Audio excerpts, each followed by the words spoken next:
Hey everyone, welcome back to the Hardware News Recap of the Week. In this one, we talk about the NVIDIA N1X MediaTek ARM-based CPU showing up again in the rumors. It's been out there for a little while now in terms of rumors, but it's getting closer and closer to what we would assume is going to be a launch. It's supposed to actually get shown in 2025. Never happened though, officially anyway. Additionally, talking about 70% of 2026's memory supply going towards data centers. Also, high bandwidth flash as a sort of emerging technology. It's pretty interesting. I mean, the use cases are largely being promoted for AI and data centers and things that we really would prefer not to continue going over all the time, but technologically it's pretty interesting. HBF rather than HBM, basically. Some new cases out there. CyberPower actually has a pretty interesting one, which is weird to say, and it will be available standalone. And then MSI has its Lightning video card returning. This was shown a couple weeks ago at CES, and we're gonna go over some of that as well. So let's get into it. Before that, this video is brought to you by Arctic and the Freezer 36 air cooler. We previously reviewed the Arctic Freezer 36, and we're overall impressed by its mechanical build quality and design,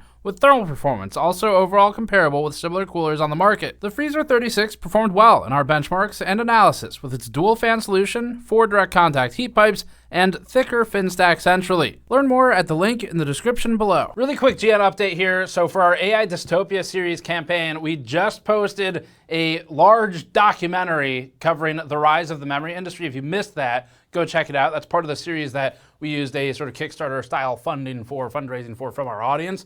And if you back to that, then we're continuing to ship through. So we're still within kind of the shipping windows that we estimated previously. If you haven't got your stuff, you should be getting it soon. And then also I'm going to be reopening the Ghost tier, which had the credit in the disappointment build. We're going to offer that again in a different video. And then additionally, we're going to do another round of backer Q&As for Ghost tier backers. If you missed the first round, we did 2 of them. And a lot of people, I think, didn't open their emails or something. I'm going to do one more. I'm going to send it to everybody again. So even if you already did the Q&A previously, we're just going to send it out again. Welcome to join again. And you know, those are always fun to do, and I enjoy hanging out with the audience. So we'll set that back up, and we'll do one more round of them. And if you missed the first 2, please make sure you set your spam filters to filter for Gamers Nexus and for Ghost or something to surface it into your inbox. You get the bonus of if you get some kind of weird, like, I don't know, paranormal, like maybe there's a ghost that's doing a crypto scam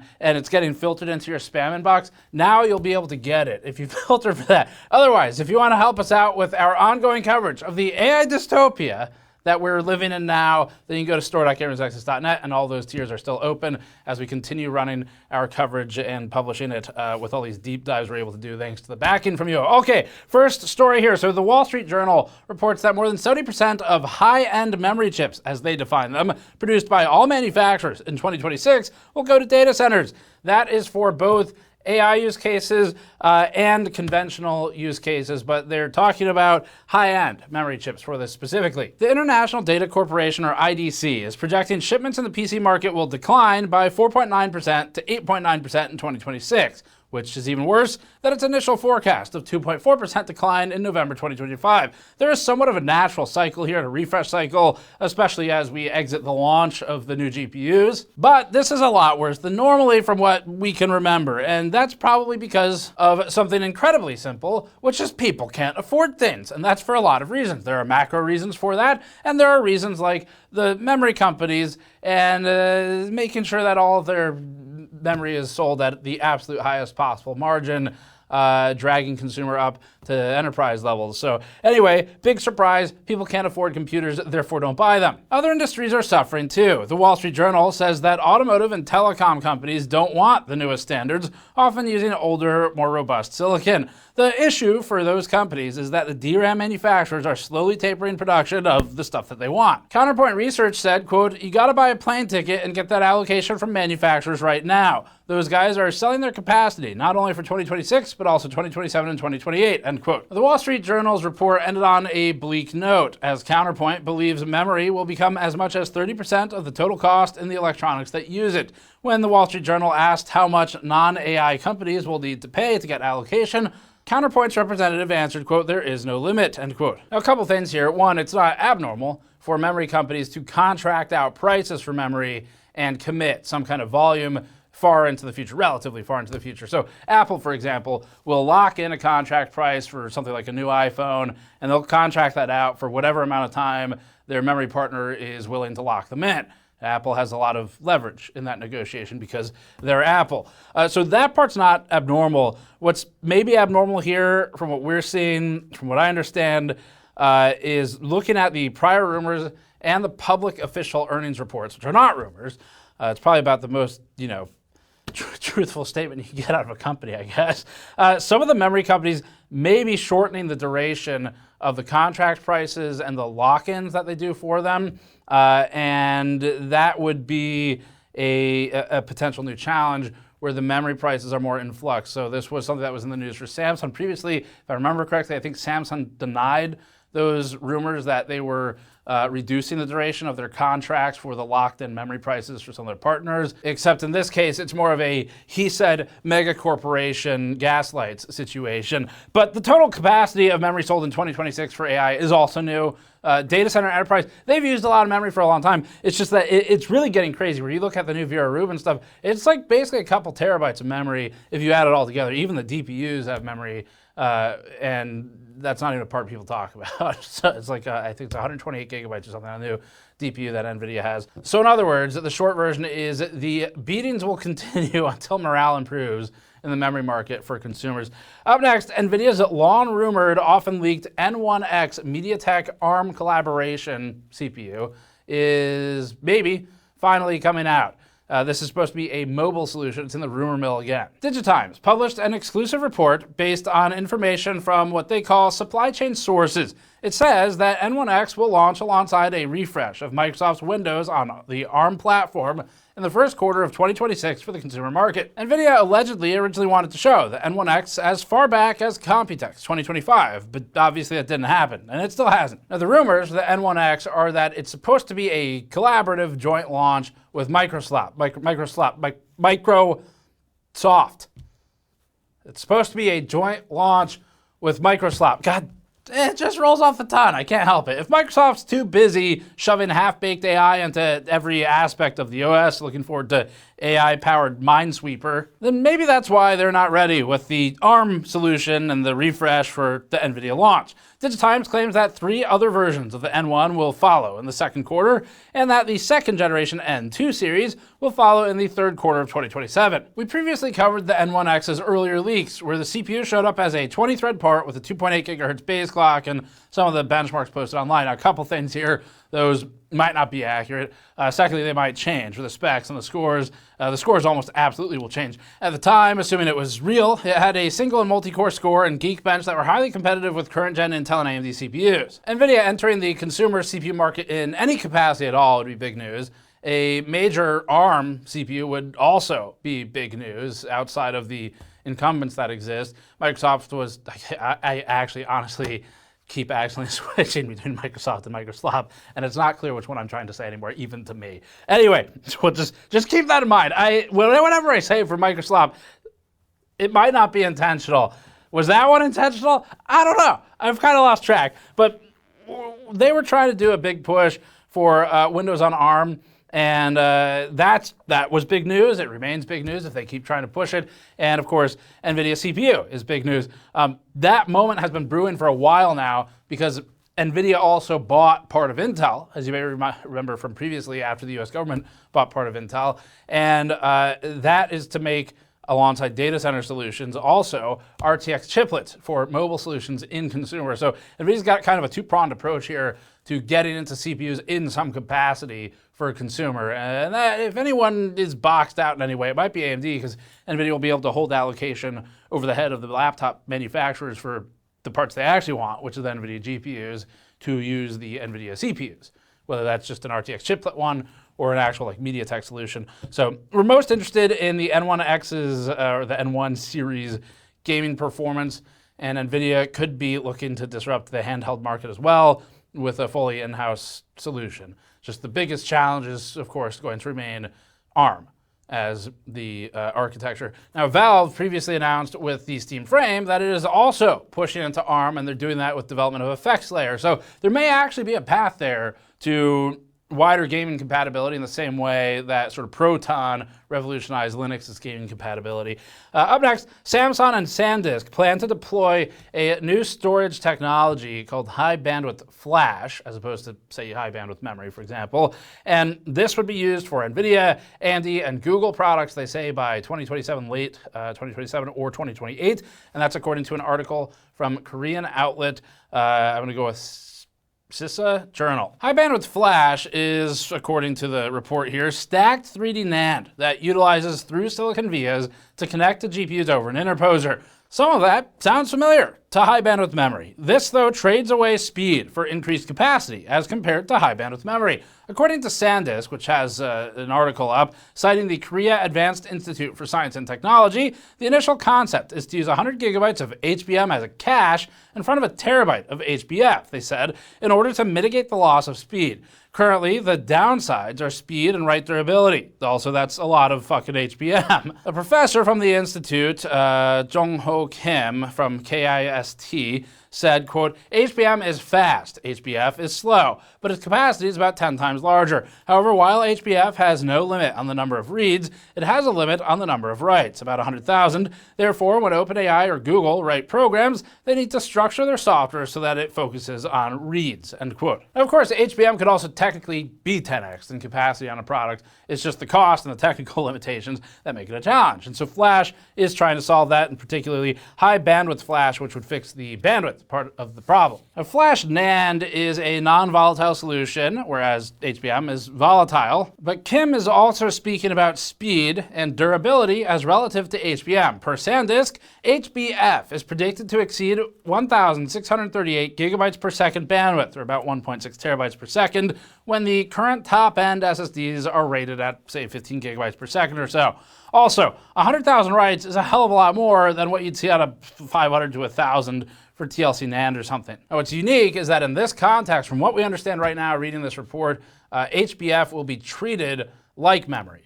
So despite being NAND flash, that's how it's supposed to be used. And the normal memory solution is treated as basically invincible. I mean, killing a stick of RAM just because you've pulled a lot of data and written to it a lot, it doesn't really happen.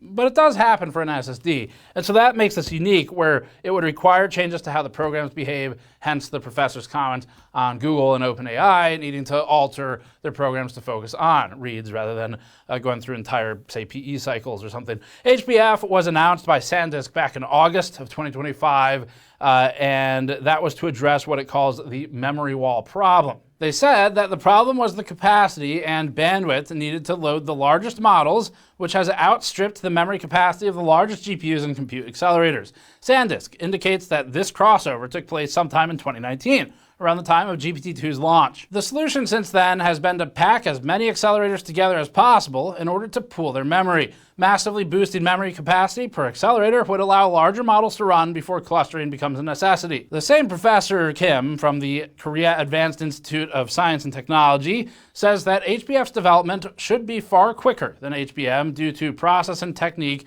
carrying over from HBM's development, and it would reach wide adoption by the time HBM6 rolls out. Kim would know, as he's called the father of HBM. Regardless of that specific title, though, Kim's body of work includes papers on 3D stacking memory on processors through silicon vias and power distribution on the microchip scale. Certain aspects of HBF and SK Hynix's MSC really remind us of Intel's Optane, that Pat Gelsinger threw out with Intel's other bathwater. Papa's here. And actually, just kind of looking back for this quick news write-up about, really the focus was on the HBF sort of capacity that they're looking at versus HBM. But while looking through this, we found an old Pat Gelsinger quote, and we wonder if he regrets some of the statements now, given the proverbial 3D crosspoint that we are at for memory today. Gelsinger previously said, quote, "I never want to be in memory. You see, I'm doing everything I can to exit our memory businesses in that regard. When was the last time we had a logic surplus, not a memory surplus?" Now. Now is look, it's a different time now than it was then. It's kind of like the whole concept of time, actually. I don't know if this is why you come here, is for really profound statements like chronological order. But the answer is now. So we're answering an old quote today. But the point is, Memory is a good business to be in now, it turns out. NVIDIA is being accused of actively pursuing access to gigantic illegal databases of pirated books. Anna's Archive is the site that's referenced here, which is known as a shadow library that contains millions upon millions of books and articles that are pirated. Anna's Archive charges large fees for a high-speed access to its database. And the new complaint, the amended legal filing from a prior intellectual property lawsuit filed against NVIDIA, separate from the other intellectual property lawsuit filed against NVIDIA more recently. The complaint alleges that a quote from an NVIDIA representative was over gaining access to Anna's Archive. And this aligns with the Meta lawsuit that we previously covered on our GNCA channel, which went over how Meta's actual piracy ended up with zero consequences. The NVIDIA rep cited in the lawsuit wrote, quote, "I'm on the data strategy team at NVIDIA. We are exploring including Anna's Archive and pre-training data for our LLMs. We're figuring out internally whether we are willing to accept the risk of using this data." I want to put that down in the list of things the lawyers wish you really didn't put in writing. The quote continues after talking about accepting risk, which definitely isn't an admission of realizing they're doing something wrong, to say, quote, "but would like to speak with your team to get a better understanding of LM-related work you have done," end quote. The complaint goes on to say that Anna's Archive warned NVIDIA that the database was illegal, but it received the green light from NVIDIA within a week. The complaint doesn't explicitly accuse NVIDIA of actually paying for the access, according to Torrent Freak. This is a new development in an ongoing class action lawsuit against NVIDIA, with several authors as the plaintiffs, alleging that their works were used by NVIDIA to train some of its models without their consent or compensation. And again, this is separate from a different lawsuit against NVIDIA where some YouTubers, no relation to us or actually anyone I know personally, filed a suit against NVIDIA for intellectual property theft for training on their videos alongside thousands of other videos on YouTube. NVIDIA is making a fair use defense, arguing that an AI model doesn't copy and reproduce the stolen works. It just, what was the phrase they used? Examines them for statistical correlations within the content. That's right. It's a great defense. It's right up there with, I don't know. I didn't pirate the movies. I merely statistically correlated the collection of bits within the file package to then reassemble them into pixel by pixel representation of the visible spectrum of light that the rods and cones within my eyes then interpreted, statistically speaking. That's no piracy happened. We'll use the passive voice. That's what the corporations like to do, right? Yeah, that's what we were simply statistically analyzing the varying wavelengths of light that came out of the monitor after statistically downloading bits from the internet using electricity and also probably light if you're talking about fiber optics, but now we're kind of getting into the weeds of it, and the point is it's only okay if they do it. You're not, that defense will not work for you. You are not allowed to do that. I'm just making sure we're all really clear, all right?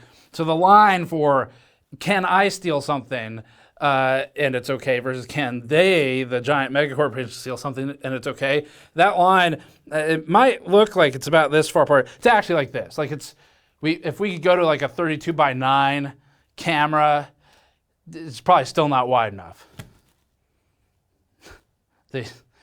Look, if you're Jensen Huang, then I apologize. I shouldn't be speaking on your behalf. If you're literally anyone except for Zuckerberg and Jensen Huang, then fuck you. It's not allowed. Up next, MSI is bringing back its Lightning line of extreme overclocking focused GPUs as a late addition to the NVIDIA RTX 5090 GPUs, and this is with a dual 12-volt 2x6 solution. Now, previously, when Kingpin did a video with us, he had said how at one point NVIDIA disallowed them from doing two 12-volt high power at the time connectors on the cards he was working on. I think that might have been like 3090 Ti's or the 4090s, I think, early or something. This is, of course, a different generation. We had also heard discussion from manufacturers that they were disallowed from customizing to that degree.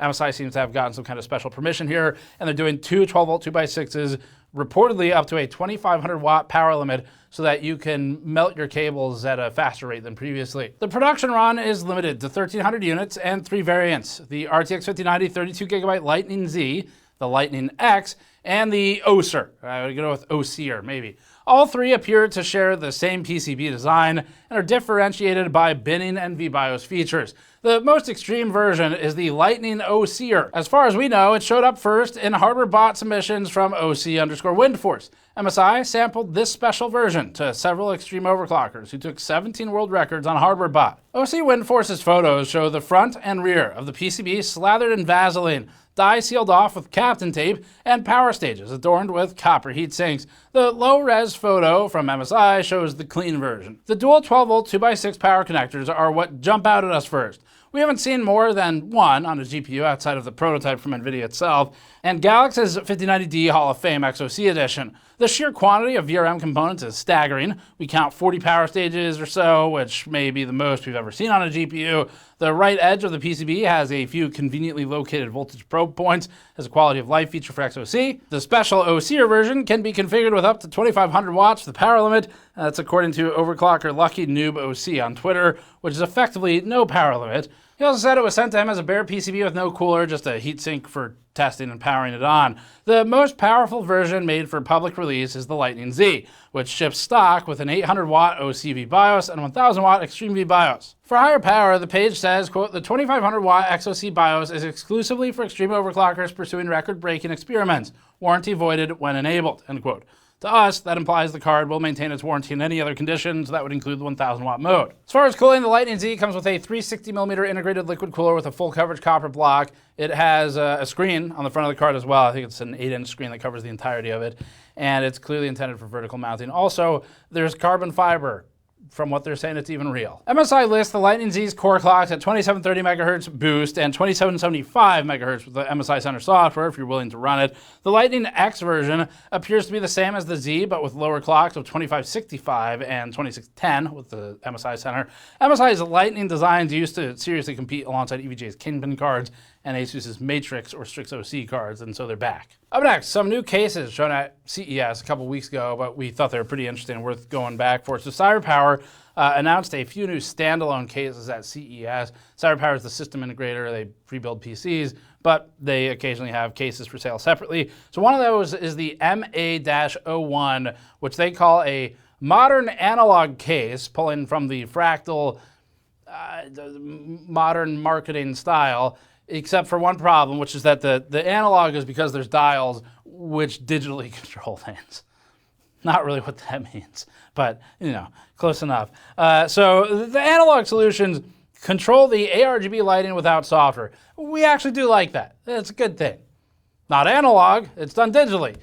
Still a good thing. The parallel lines of the interior flow from the upper right side down and around to the rear by the PCIe brackets and the radiused corners feel very height-y and Haven-inspired. The MA-01's top panel is unique, using a woven steel mesh. Now, this could have given CyberPower some fine control over the panel's porosity during development. On the other end of the style spectrum from the MA-01 is the EXO626, a pseudo-open frame case being made for CyberPower by Fantex. It reminds us of the Thermaltake Core P5, but with vague influence from the old level 10 and level 20 cases. The XO626S has a separate compartment for the various components, trimmed in RGB light. OC3D shows removing the outer shell from the GPU area, which gives roughly 3 slots of GPU thickness clearance.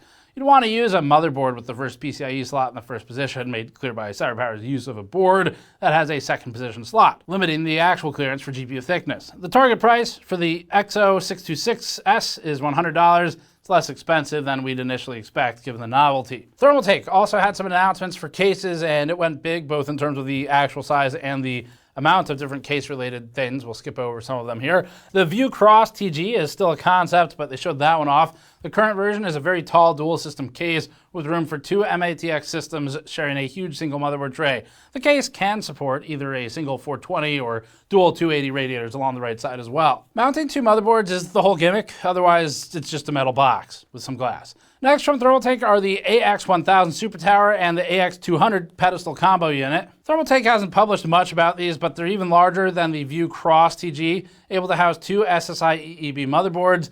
and honestly it feels like kind of former Case Labs territory. The AX1000 and AX200 look the part, complete with casters, many front-facing bays that we tentatively assume are 5 1/4, and the overall sheer scale. Different companies have taken stabs at dual PC cases over the years, despite never really finding much of an audience.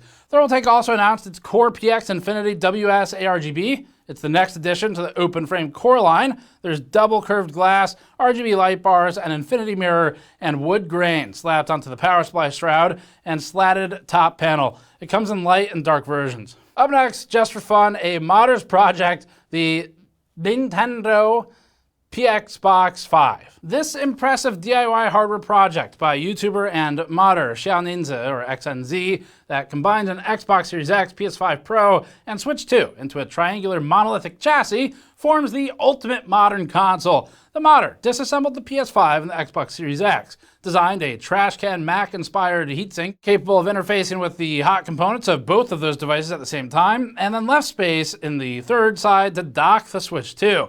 She also cast the metal using a 3D printed PLA solution to do the casting. The modder then wired up a single power supply to run all the devices, designed and printed a shell, and added custom RGB lights and a power switch. Thus, the Nintendo PXBOX 5 was born. We were impressed by how clean the final project looked. It's fun maker stuff. I mean, if you like that kind of thing, we've left the vast majority of the cool details out of this, specifically because you should go watch it. It'll be linked in our sources document below.